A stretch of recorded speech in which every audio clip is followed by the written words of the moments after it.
प्यारे बच्चों, आज हम लोग डीबीए पाल जेएचएस स्कूल के इस ऑनलाइन क्लासेस में आप सभी का हम हार्दिक स्वागत करते हैं। आज हम लोग कक्षा 9th के फिजिक्स का पहला चैप्टर गति, जिसको इंग्लिश में मोशन कहते हैं, आज हम लोग इस पे चर्चा करेंगे। सबसे पहले लिखते हैं मोशन मीन्स गति।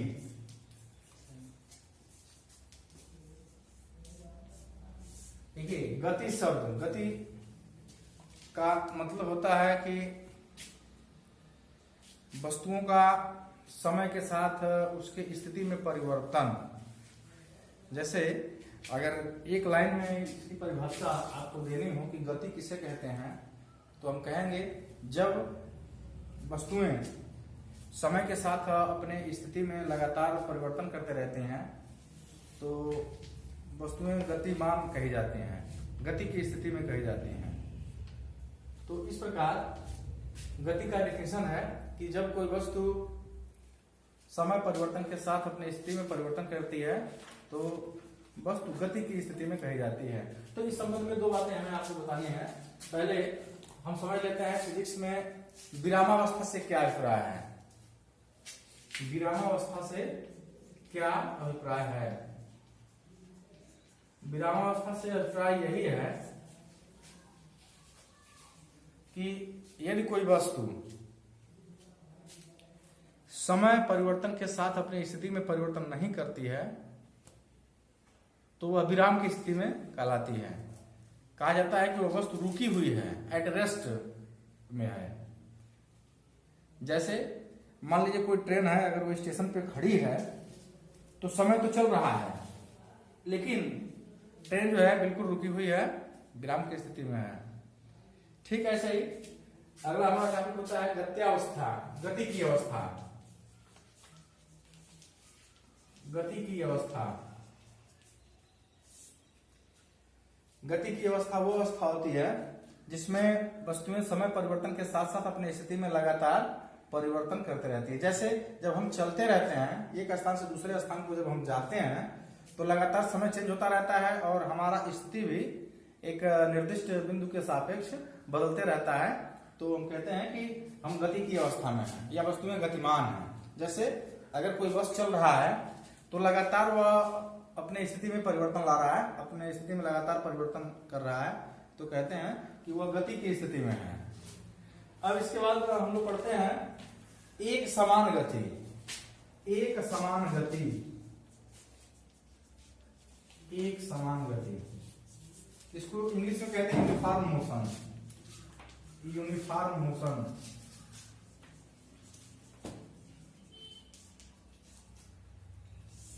ये एक समान गति क्या है? जब वस्तुएं समान समय में समान दूरी तय करती हैं तो उसकी गति एक समान गति कहलाती है। जैसे मान लीजिए कोई वस्तु अगर 1 मिनट में 50 मीटर की दूरी तय करती है, फिर अगले भी 1 मिनट में 50 मीटर की ही दूरी तय करती है और इस तरह से दूरियां तय करती रहती है और आगे बढ़ती रहती है, तो हम कहते हैं कि वस्तु एक समान गति से चल रही है, उसकी गति एक समान है। जैसे यहां हम आपको समझाते हैं। जैसे मान लीजिए ये 50 मीटर की दूरी है और वस्तु जो है बिंदु ए से चलना स्टार्ट करती है और 50 मीटर की दूरी तय करते हुए बी पर पहुंचती है और इस प्रक्रिया में उसे 20 सेकंड का समय लगता है। फिर अगले बी से सी तक पुनः 50 मीटर की दूरी अगर वह 20 सेकंड में ही तय करती है तो हम कहते हैं कि वह एक समान गति से चल रही है, एक समान स्पीड से जा रही है। अब हम अगला टॉपिक देखते हैं असमान गति। असमान गति, इसको बोलते हैं non uniform, non uniform motion या रैंडम मोशन। रैंडम मोशन, देखिए इसका डेफिनेशन है जब वस्तुएं समान समय में भिन्न भिन्न दूरियां तय करती हैं और पथ पे आगे बढ़ती रहती हैं, गतिमान रहती हैं, तो उसकी गति को हम असमान गति कहते हैं। जब वस्तुएं भिन्न भिन्न समय में समान समय में भिन्न भिन्न दूरियां तय करती हैं तो उसकी गति को हम असमान गति कहते हैं। जैसे फॉर एग्जाम्पल, अगर कोई वस्तु बिंदु ए से चलना स्टार्ट करे और 20 मीटर की दूरी 5 सेकंड में तय करे और बी पर पहुंच जाए, पुनः बी से अगले 20 मीटर की दूरी अगर वह 4 सेकंड में ही तय कर लेती है तो हम कहते हैं कि वस्तु असमान गति से चल रही है। क्योंकि शुरू में देखिए 20 मीटर की दूरी वह 5 सेकंड में तय किया है और अगले 20 मीटर की दूरी बी से सी तक वह 4 सेकंड में तय करती है, तो हम कहते हैं कि वह असमान गति से चल रही है, असमान गति कर रही है। तो ऐसे हमारा ये हो गया असमान गति। अब इसके बाद हम लोग पढ़ेंगे गति के प्रकार, टाइप्स ऑफ मोशन। गति के प्रकार, टाइप्स ऑफ मोशन।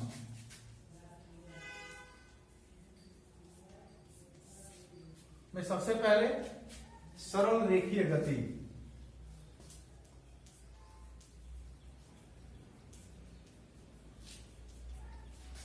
जिसको इंग्लिश में कहते हैं रेक्टिलिनियर मोशन।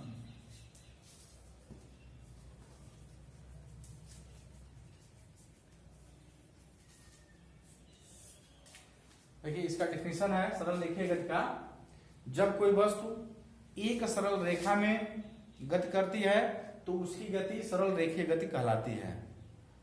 फिर से रिपीट करते हैं, जब कोई वस्तु एक सरल रेखा में गतिमान होती है, एक सीधी रेखा के अनुदिश गतिमान होती है तो उसकी गति सरल रेखीय गति कहलाती है। जैसे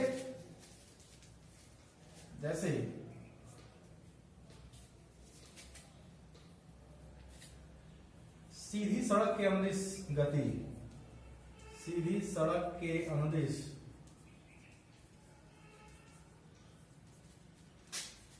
किसी बस की गति, या दूसरा एग्जांपल आप ले सकते हैं ऊर्ध्वाधर या ऊपर से नीचे ऊर्ध्वाधर ऊपर से नीचे गिरती किसी वस्तु की गति, चाहे किसी गेंद की गति। ये जो है सरल रेखीय गति का एग्जांपल है।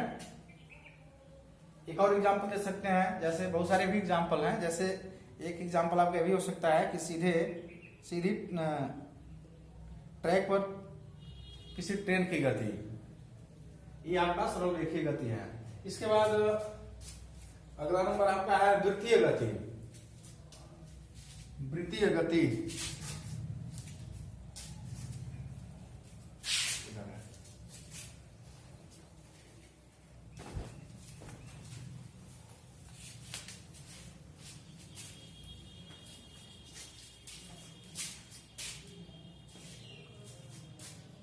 अगला आपका गति है वृत्तीय गति, जिसको अंग्रेजी में कहते हैं सर्कुलर मोशन।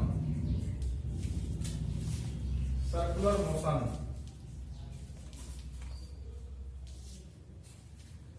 इसको कुछ ऐसे डिफाइन करते हैं, जब कोई वस्तु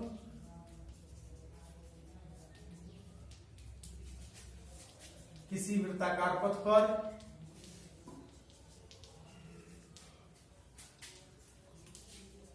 गति करती है तो उसकी गति वृत्तीय गति कहलाती है।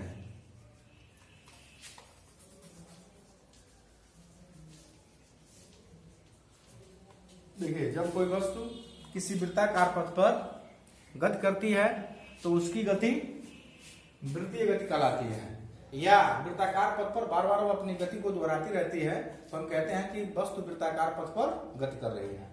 जैसे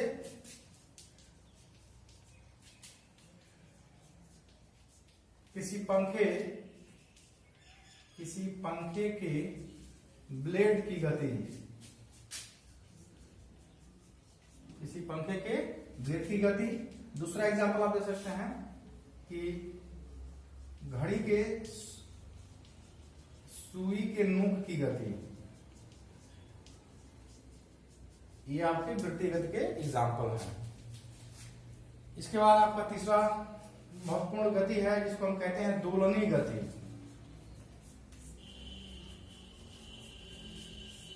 इसको अंग्रेजी में कहते हैं ऑसिलेटरी मोशन। Oscillatory motion.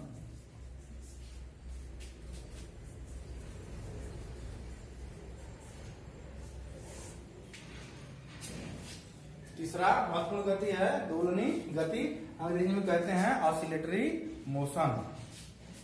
इसको हम कुछ ऐसे डिफाइन करते हैं कि जब कोई वस्तु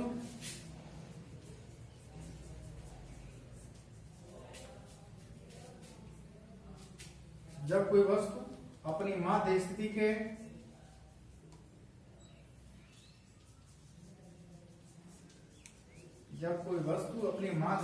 के इधर उधर एक ही पथ पर बार बार अपनी गति को दोहराती रहती है,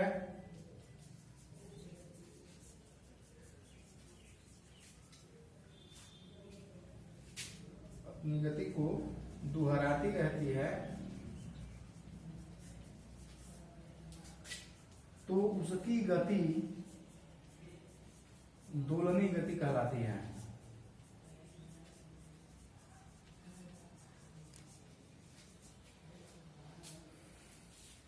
जैसे किसी झूले की